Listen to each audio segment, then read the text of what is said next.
مستحب ہے، نماز کا ثواب زیادہ ہو جاتا ہے. جس قدر مستحبات پہ عمل کریں نماز میں ثواب زیادہ ہو جاتا ہے. تو یہ مستحب ہے. یہ سب بدن کو سیدھا رکھیں قیام میں جہاں تک آپ کے لیے ممکن ہو، اور کندھوں کو ڈھیلا چھوڑ دیں، اٹھا کے نہ رکھیں. سڑکوں پہ جنہوں نے باڈی بنائی ہوتی ہے اب وہ تنگ شرٹ پہن کے آپ دیکھیں شانوں کو اٹھا کے پھیلا کے کہ جیسے میں آ رہا ہوں، اس طرح نہ چلیں. تو کسی حد تک غرور، کسی حد تک تکبر کا اندیشہ ہوتا ہے.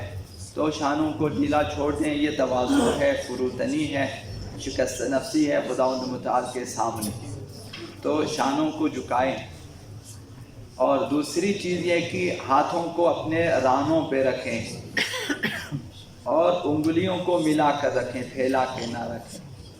جب آپ نے تکبیر پڑھ لیا اب آپ نے ہاتھوں کو چھوڑ دیا، اب آپ قرات میں ہے تو آپ قیام کی حالت میں ہے، تو ہاتھوں کو رانوں پہ رکھیں آرام سے اور انگلیوں کو آپس میں ملا کر رکھیں. یہ مستحب ہے.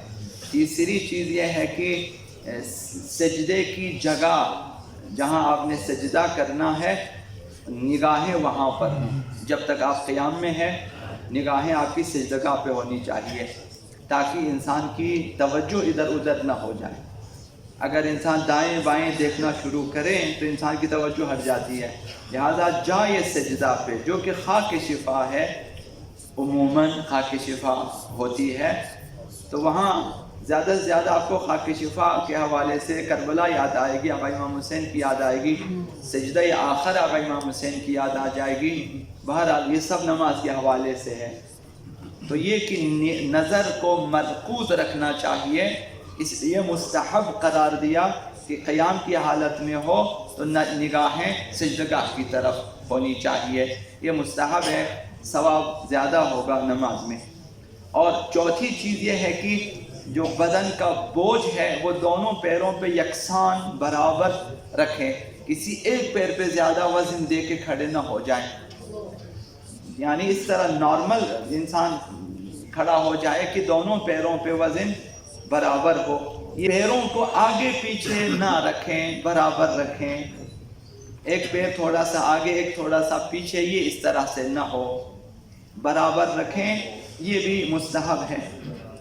جب آپ نے نیت کرنی ہے، جب آپ نے تکبیر پڑھنی ہے تو وہاں اپنے پیروں کو درست کر لیں، پھر اسی حالت پہ رکھیں برابر. مرد حضرات پیروں کے درمیان 3 پھیلی ہوئی انگلیوں سے لے کر ایک بالش تک فاصلہ رکھیے. ایک بالش، یہ 3 پھیلی ہوئی انگلیاں، یا اتنی مقدار میں فاصلہ رکھیں یا اتنی مقدار میں.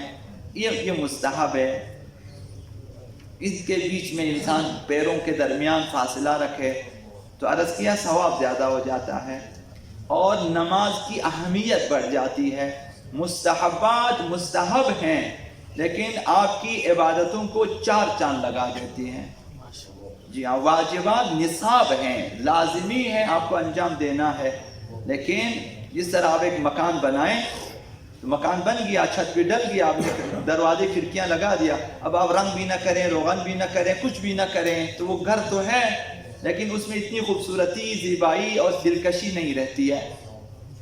تو مستحبات کی مثال تقریباً اس طرح سے ہے کہ جب آپ نے بنا دیا تعمیرات، اب اس کے بعد آپ نے اس میں رنگ ہے، روغن ہے، فرش ہے، بہت زیادہ مثلا جو ہے اس کی، تو وہ گھر جو ہے بہت زیادہ زیبا ہو جاتا ہے، دلکش ہو جاتا ہے. انسان کا دل کرتا ہے ادھر رہے اور بیٹھے. اس طرح سے اس گھر کی قیمت بھی بڑھ جاتی ہے، اہمیت اس کی زیادہ ہو جاتی ہے. مستحبات کچھ اس طرح سے ہیں.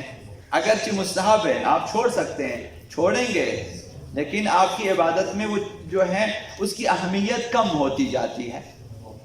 تو لہذا مستحبات کے ذریعہ مثلا نوافل مستحب ہے. 11ویں امام نے فرمایا نوافل کے ذریعہ انسان سیر و سلوک کر کے بالا ترین مقام تک جا سکتا ہے. مستحبات یعنی ایسی چیزیں ہوتی ہیں. 8ویں چیز ہے کہ انسان خضوع و خشوع کے ساتھ کھڑا ہو. فرمایا کہ اللہ کے سامنے خود کو حقیر سمجھنا اور فروتنی کے ساتھ کھڑا ہونا یہ خضوع ہے. دل اللہ کی طرف متوجہ اور خوف خدا بھی دل میں ہو یہ خشوع ہے.